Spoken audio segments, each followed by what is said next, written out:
నమస్కారం. Doctor Rao's dental YouTube ఛానల్కి స్వాగతం, సుస్వాగతం. 4 దశాబ్దాలుగా దంత వైద్య రంగంలో ఎన్నో సేవలు అందించి ఎందరికో ఆదర్శంగా నిలిచిన డాక్టర్ ఓ నాగేశ్వరరావు గారు ఇప్పుడు సోషల్ మీడియా వేదికగా మన ముందుకు వచ్చేస్తున్నారు. ఆయన్ని అడిగి మరిన్ని వివరాలు తెలుసుకుందాం. నమస్తే నాగేశ్వరరావు గారు. నమస్తే అండి. సార్, మిమ్మల్ని కలుసుకోవడం చాలా సంతోషంగా ఉంది. మిమ్మల్ని మేము ఎన్నో విధాలుగా చూసాం. అంటే స్కూల్ క్యాంప్స్లో, టీవీల్లో, రేడియోల్లో, తర్వాత ప్రతి చోట ఎక్కడ సేవ ఉంటే అక్కడ మీరు ఉంటారు అనేది చాలామంది నోట్లోంచి వచ్చే మాట. మిమ్మల్ని ఇలా కలుసుకోవడం మాకు చాలా సంతోషంగా ఉంది. మన శరీరంలో ముఖ్యంగా లివర్ చాలా ఇంపార్టెంట్ పాత్ర పోషిస్తుంది. ఇలా అసలు ఈ చిగుళ్ళ వ్యాధి వల్ల ఏదైనా లివర్ చెడిపోయే అవకాశాలు ఉన్నాయంటారా? కొంచెం మా వ్యూవర్స్కి వివరంగా తెలియజేయండి. చాలా వీడియోల్లో చెప్పుకున్నాం. చిగుళ్ళు వ్యాధి వల్ల అనేక వ్యాధులకి మూల కారణం. ఎందుకంటే మనం తీసుకున్న ఆహారం, మనం చాలామంది చేతులు శుభ్రంగా కడుక్కుంటాం, ప్లేట్లు శుభ్రంగా కడుగుతాం, టేబుళ్ళు శుభ్రంగా ఉంచుకుంటాం. ఇప్పుడు ఇన్ని శుభ్రంగా వండే ఆహార పదార్థాలన్నీ శుభ్రంగా ఉంటాయి.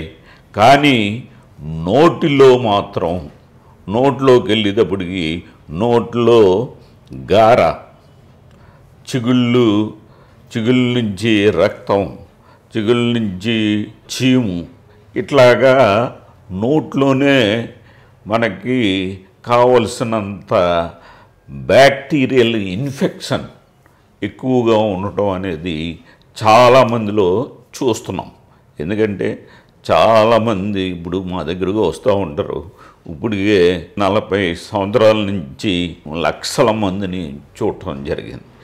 ఈ లక్షల మందిలో ఇప్పుడు వరకు కూడా ఎవరికి కూడా అంటే సరిగ్గా పళ్ళు తోముకునే పద్ధతిని ఎవరికి తెలియదనే చెప్పాలి. ఎందుకంటే ఎవరు కూడా అంటే ఇప్పుడు నోటి యొక్క ఆరోగ్యాన్ని ఏ విధంగా భద్రపరచుకోవాలి, ఈ భద్రపరచుకోకపోతే మనకి వచ్చే హాని ఏమిటి అనే విషయాన్ని చాలామందికి తెలియదు. అంటే అందుకనే మేము కూడా అనేక క్యాంపులు అవి ఇవి పెట్టి ఇప్పుడు ఈ టీవీల ద్వారా, యూట్యూబ్ల ద్వారా, అట్లాగే పేపర్లో రాసి, రేడియోల ద్వారా అనేక విధాలుగా మేము అవగాహన కార్యక్రమాలని చేపడుతున్నాం. అయినా కానీ ఎవరు కూడా కొంతమంది పట్టించుకుంటున్నారు, కొంతమంది పట్టించుకోవట్లేదు.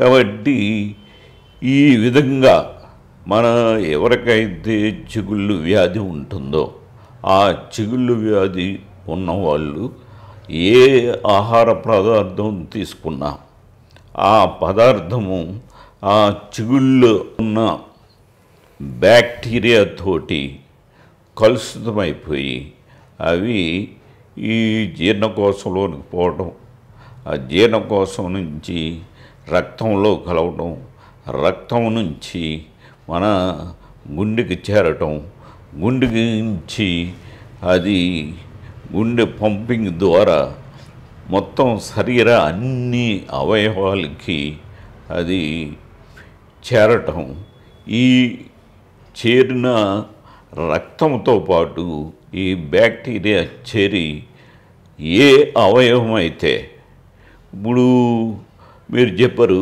లివర్ అని, లివర్ అనే కాదు, ప్రతి అవయవం కూడా ఏ అవయవం అయితే వీక్గా ఉంటుందో, సపోజ్ లివర్ వీక్గా ఉందనుకోండి, ఆ లివర్ దగ్గర అవి స్థావరాన్ని ఏర్పాటు చేసుకుంటాయి. ఆ ఏర్పాటు చేసుకుని అక్కడ సంతతిని పెంచుతాయి.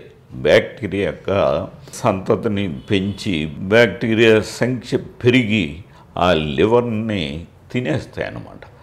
తినేసి ఆ లివర్ని పాడు చేసేస్తాయి. దాని మూలంగా లివర్ పాడైపోవడం అనేది జరుగుతూ ఉంటుంది.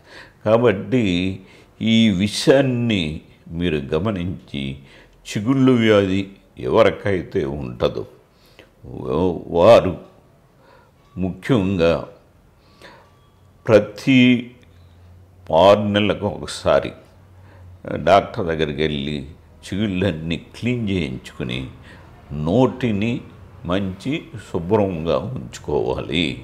నోటిని శుభ్రంగా ఉంచుకున్నట్లయితే మనకి ఏ అనారోగ్యం రాకుండా ఉంటుంది. ముఖ్యంగా ఇట్లాంటి చిగుళ్ళు ద్వారా వచ్చే పళ్ళు మనం తీసుకునే ఆహారం కలుషితం కాకుండా మంచి ఆరోగ్యంగా ఉండడానికి అవకాశం ఉంటుందన్నమాట. ఈ వీడియో కనుక మీకు నచ్చినట్లయితే లైక్ చేయండి, మీ బంధుమిత్రులందరికీ షేర్ చేయండి, సబ్స్క్రైబ్ చేయడం మాత్రం మర్చిపోద్దండి.